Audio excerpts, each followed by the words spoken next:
Yo, Good evening, good evening. good evening. How are you, sir? I'm very good, very good. I've got my hot brew. I'm ready for the deep, thoughtful conversation that's about to happen. You got the tea, yeah? I've got the tea. It's all good to go. It's only PG tips, mate. I don't do Yorkshire, whatever that stuff is that you mentioned. Mate, Tetley's all the way. Tetley's. Tetley's, that's it. No. Tetley's all the PG way. man all the way. So, I best I get started with to introduce myself really, because I haven't worked with Kentish Town for 5 years. So some of the Kentish Town players and followers might not know me, but I started up the club with Thomas nearly 10 years ago now. And obviously the club's grown and grown and grown and grown. And 5 years ago, I left the club to work with Chelsea, where I'm still working now. But also, obviously, along my coaching journey, I've worked with you quite a lot, especially in the early stages of my career. And I think the first place that I worked with you, Taff, was at Camden Sports Development. Yes. Not for a very long time, but I think we started roughly around the same time. We worked at Yeah. Camden Sports Development together. We worked next together at Pro Touch. Yep. So I've done a year at Pro Touch Soccer Academy, obviously run by Ash. And then when you started up Just Play, down at, was it Highgate School? Highgate School, At yeah. Highgate School. So obviously was there for the beginning of that project with yourself, and that's a project Yeah. that's really going strong, isn't it? So Yeah. No, definitely. So it's been a journey, hasn't it, TJ? yeah, definitely. I think time has really passed, and I do still remember I was actually looking through my phone and trying to find a picture from back in the day, but the world wasn't as same as it is now. I don't think we had camera phones at that point. The closest I think I had was the 3210, so or the 6230 or whatever that was. Yeah. No, it's been an interesting journey in terms of working at Camden Sports Development and going on to Pro Touch and Just Play, and at the same time, I suppose across other learning opportunities and so forth. So it's been interesting. Yeah. Do you want to start by, because in terms of your playing career, you had a lot more interesting player career than myself. So do you want to start by talking a little bit about your playing career? Yeah, I think I shared a little bit the other day in terms of my playing career. Really and truly, it all started off in grassroots football in Camden, playing in Calthorpe, which is on the south side near King's Cross, Corumsfield, Canterlows, all of those different areas, Longmeadow and Toriano Avenue. So lots of it was around playing unconstructed or unorganised football, just with friends and people that you bump into, young people that you bump into. And ultimately that kind of opened up opportunities to go into playing for the district team. And that led to actually signing for Arsenal, which was a huge boost for me, because I always supported Arsenal from living near Kentish Town, and going to Old Highbury, where you can turn up on a match day and you can pay a fiver back in the day, and you can go in. Or at sometimes I remember, even to the point of me and a couple of friends, we also sneaked into the stadium because the turnstiles were not the way they are today. So I got to play for the Arsenal youth team, which was a huge experience. And you guys had Robert Perez yesterday on the show, which is fascinating, because I remember when I was there as a young player, I think I was about 16 or 17, probably. It's just turned 17. And Robert's just won the World Cup, and they just come back for pre-season. And him and Thierry were coming back late they must have got an extended holiday access to have some more time off. And there was Robert Perez training with the youth team, just having a little cool down, and you see this guy and you're like thinking, wow. So Arsenal days were really interesting in terms of being around those world-class players and training. And then ultimately from that led on to actually playing at few other clubs and dropping down to semi-pro, and then ultimately going down the coaching pathway, which has been really, really interesting. Yeah. So you say you've done a lot of your early sort of grassroots stuff around Calthorpe. That's the Calthorpe project, which is still going now, right? Yeah. So what was it that kind of, because getting into Arsenal, Like that's no mean feat. Obviously, there's thousands of players that want to get into academy. So what helped you in terms of what you did at Calfort, what you did on the street, that kind of set you apart from thousands and thousands of other players to get a chance at somewhere like Arsenal? I think the biggest thing was the amount of time I spent between me and the ball and me and the wall. So where I just kept the ball up, and sometimes I'll be like, I remember being at Calfort a number of times, and I was like, if I don't get to 500 kick-ups, I'm not going home. And then you drop the ball at like 495, and you're like, oh. Then you start again. Then you look around, and it's got dark. So the number of hours like that was immense. And also just playing the ball against the wall, trying little flicks, trying little turns. Those times, no one can ever drive you apart from yourself.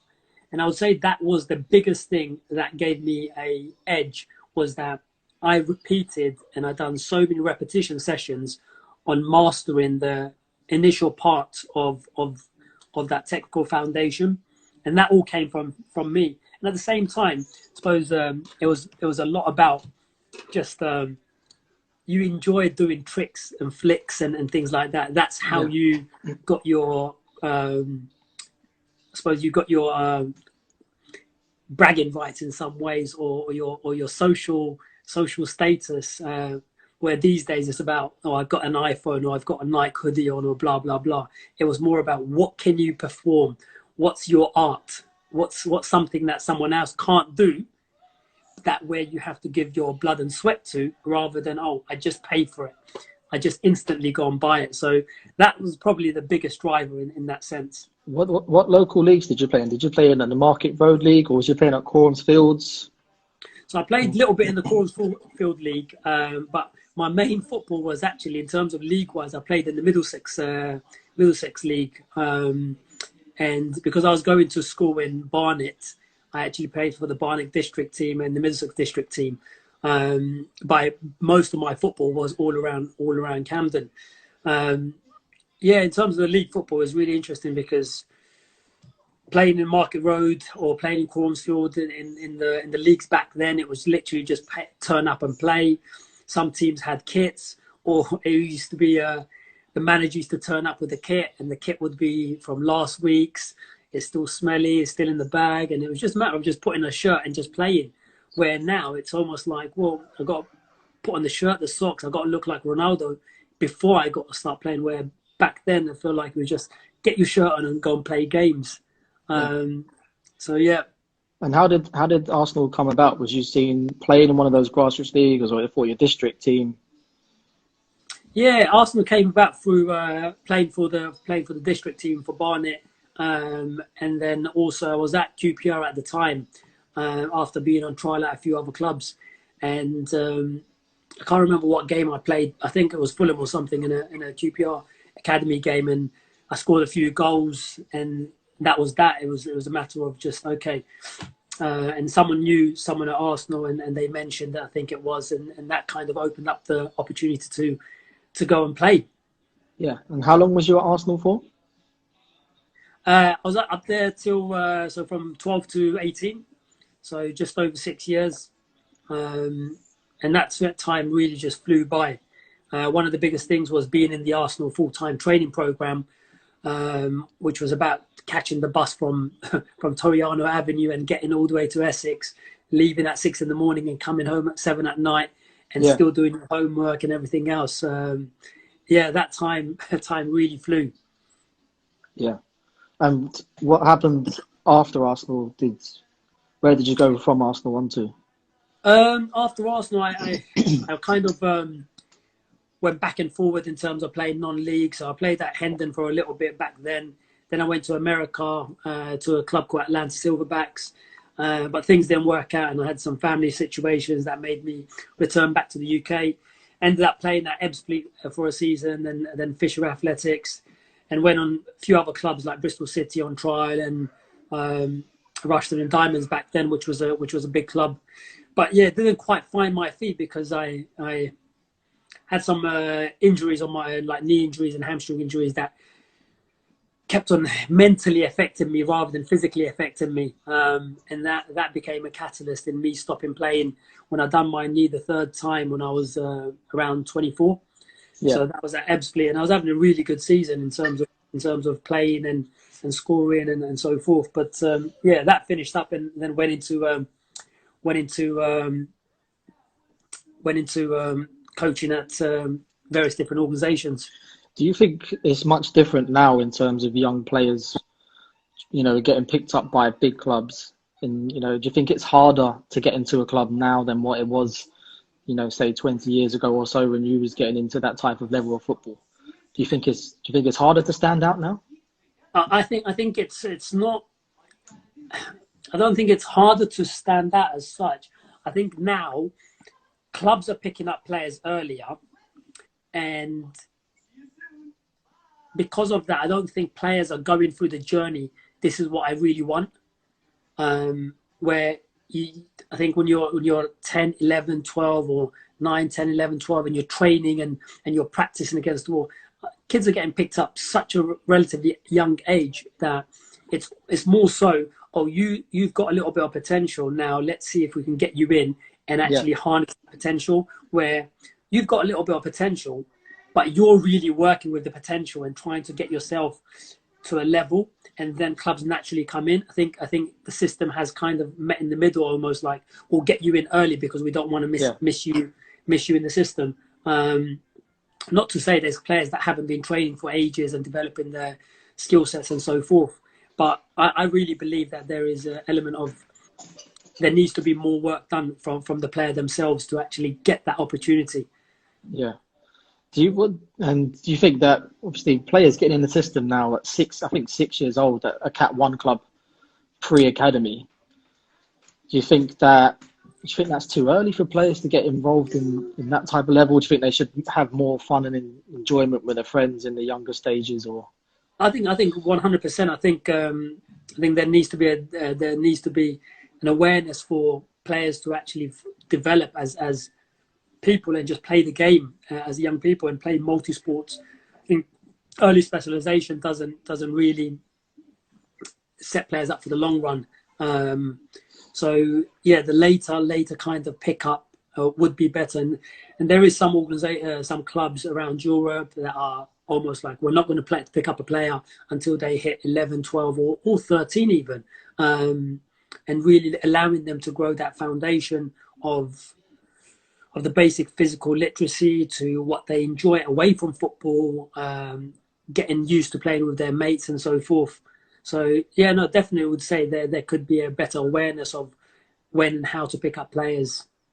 yeah, and yourself in terms of your playing career, slightly different to mine. So I'd be interested to know kind of like when you started, obviously taking your coaching career more seriously than your playing career. Because obviously myself, I was 16, 17, playing semi-pro football, but I always knew I was never going to make it as a footballer. So I started to get into, done my UEFA B at 20, 23 years old. So when, obviously for you though, you've been involved in the system, you played professional, semi-professional football. What kind of age was it and time was it? Did you know that you want to pursue your coaching more so than your playing career?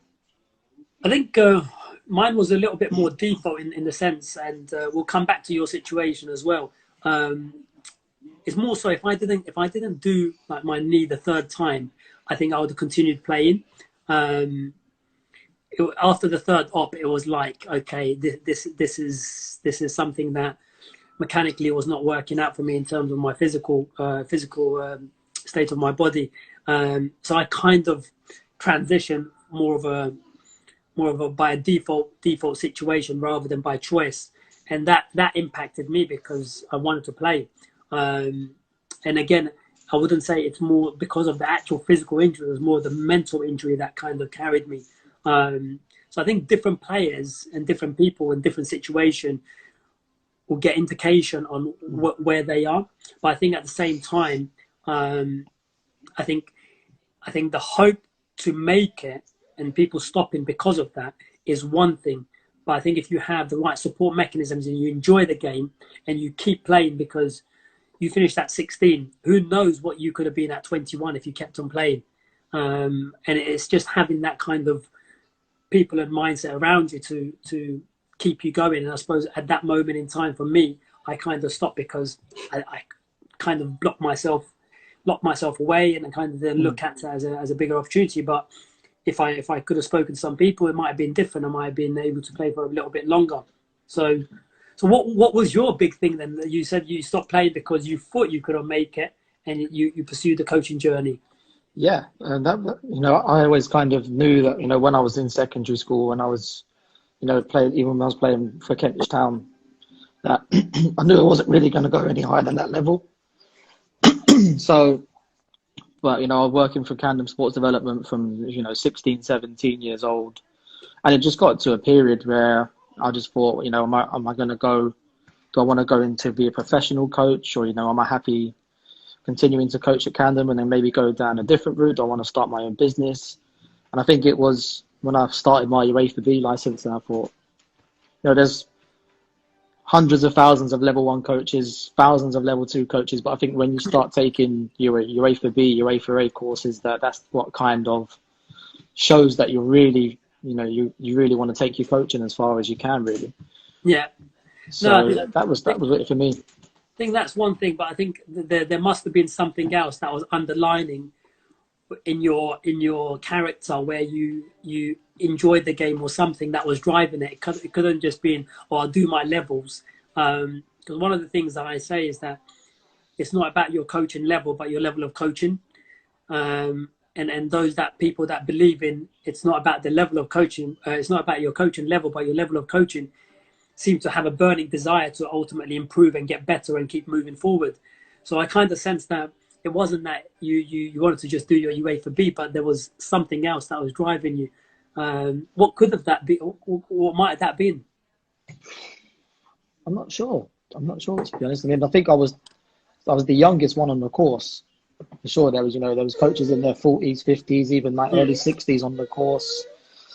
And it was quite a tough course at that time. I think there was only 3 of us that passed first time out of about 25 or 30 of us. But I was when I was on that course, and going home at 10 o'clock at night and having to do the task that was set by my tutors was Mark Drabwell from the London FA, Tommy Youlden, all the sort of London FA coaches that everyone knows.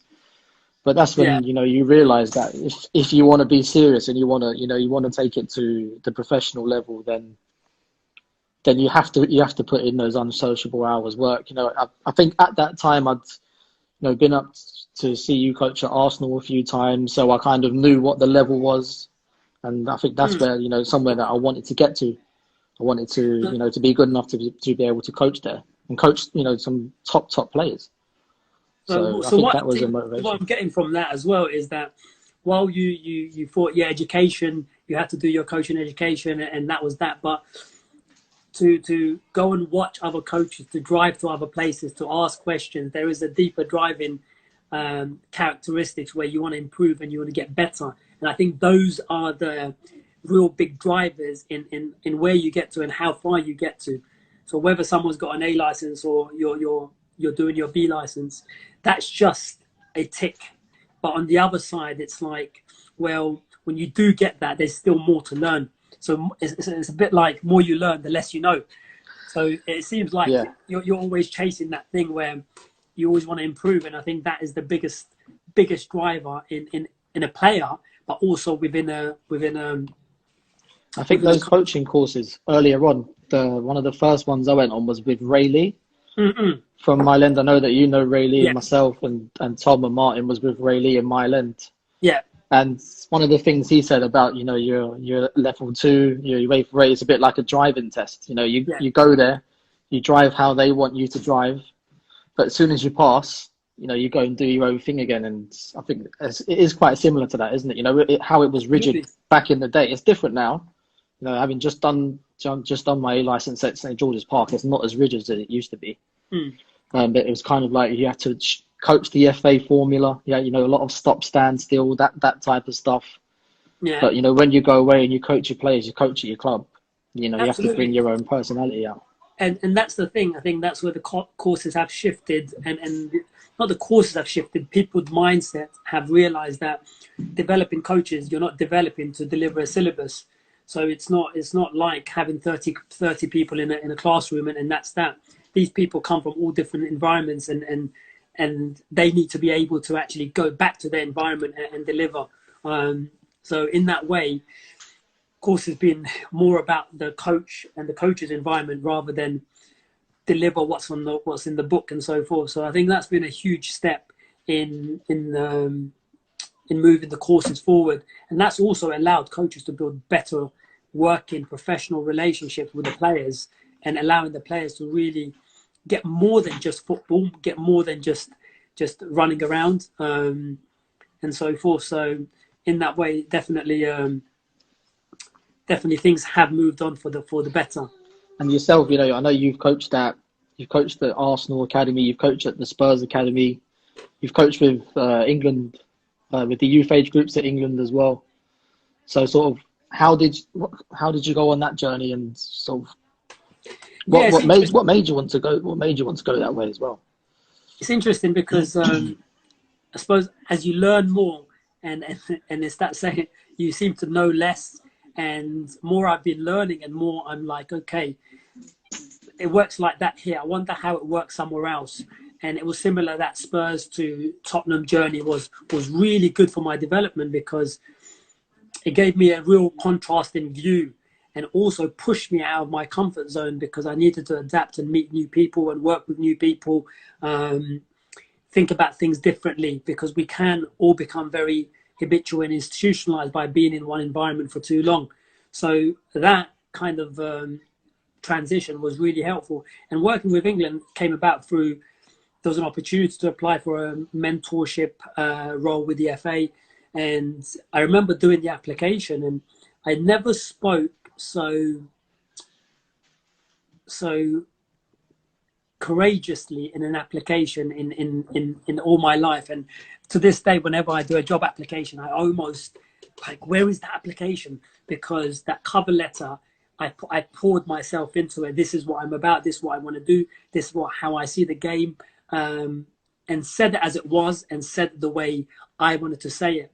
And that kind of, I suppose, the ink landed in their face, and they recognized that I was a good candidate. So ultimately got that opportunity through that, and met some amazing people, and got to work with great coaches from all over the country, and got to see some of the best England players come through. Mm. Yeah. And with the academy football now, I don't know if you see it the same, but for me, the difference that I see back when we was playing, Taff, is there seems to be a lot less people playing on the street now. A lot less people playing street football, but more playing sort of structured football. Like when we was growing up, there wasn't loads and loads of players that was playing in teams. It was more so a lot of us were playing with our friends, playing out.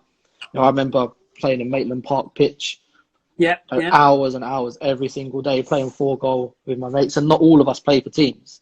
But I see these days there's a lot less of people just out and about kicking footballs on the street, and more playing structured football, for sure. And I think that's it's such a big shame, because through movement we learn, and everything seems like a controlled movement now. If I want to go and play on an AstroTurf, I have to book it up. If I want to play in a team, I need to be registered, rather than just common sense, like you can turn up to a tournament back in the day and just go and play. So I suppose the policies and things like that have increased, but it has just become so organized that we don't know how to deal with disorganized sense, and that also stifles our thinking and wiring of being creative and thinking outside the box and doing things that's out of the norm. And that's something that the unconstructed environment allowed, I suppose, back in the day to do. And right now we're trying to manufacture those things in coaching. And I know in my coaching, I try to do that when I'm developing people, I'm trying to do that. So in that way, how do we get it back is